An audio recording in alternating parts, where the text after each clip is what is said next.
ఎటువంటి విష సర్పాలైనా మన ఇండ్ల పరిసర ప్రాంతాల్లో కానీ తోటల్లో కానీ ఎక్కడైనా సరే మనకు కనబడితే దాదాపు ఒక దశాబ్ద కాలంగా కల్లూరు మరియు చుట్టుపక్కల గ్రామాల్లో నివసించే వారికి టక్కన గుర్తొచ్చే ఒక పేరు కల్లూరు ఎగువ వీధికి చెందిన యువకుడు ఖాదర్వల్లి. ఇతను ఎటువంటి విష సర్పాన్నైనా తన తెలివైన ఆలోచనలతో చాకచక్యంగా వాటిని పట్టుకొని బంధించి ప్లాస్టిక్ డబ్బాల్లో వేసి దూర అటవీ ప్రాంతాల్లో వదిలేస్తాడు. అందుకే ఇతన్ని స్నేక్ మ్యాన్ అని పిలవరు, సర్పాల స్నేహితుడు అంటారు. ఎందుకంటే ఎటువంటి సర్పమైనా అతని ముందు వంగి సలాం చేయాల్సిందే. క్షణాల్లో అది ఏ మూల దాగి ఉన్నా బయటకు తీసి ఒక స్నేహితుడిలా తనని డీల్ చేసి డబ్బాలో బంధించి దూర ప్రాంతాల్లో వదిలేసి కల్లూరు మరియు చుట్టుపక్కల గ్రామాల ప్రజలకు ఒక మంచి మిత్రుడిలా మారాడు.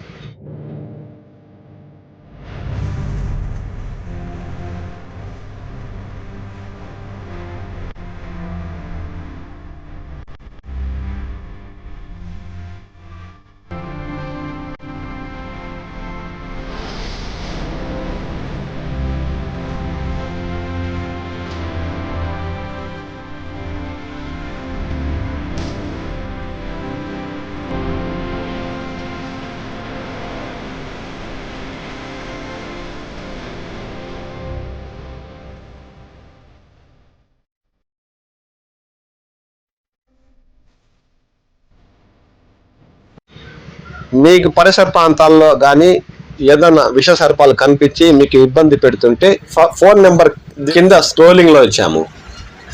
ఎటువంటి విష సర్పం కనిపించినా తక్షణమే ఆ ఫోన్ నెంబర్ సంప్రదించండి. క్షణాల్లో మీ ముందు వాళ్తాడు, దానిని బంధించి దూర అటవీ ప్రాంతాల్లో వదిలేస్తాడు. పాములు మనలాంటి సామాన్య జీవులే. అవి తమల్ని ఎక్కడ చంపేస్తారో అన్న ఆత్మరక్షణలో పడి మనుషుల్ని భయభ్రాంతులకు గురి చేస్తాయే తప్ప అవి మనుషుల్ని ఏమీ చేయవు. కాబట్టి పాములు కనిపించిన వెంటనే క్రింది ఫోన్ నెంబర్ కాల్ చేసి అతన్ని సంప్రదించండి. అంతేగాని వాటి ప్రాణాలకు ముప్పు తెచ్చిపెట్టకండి, మీ ప్రాణాలను కూడా ముప్పులో తెచ్చుకోకండి. తస్మాత్ జాగ్రత్త.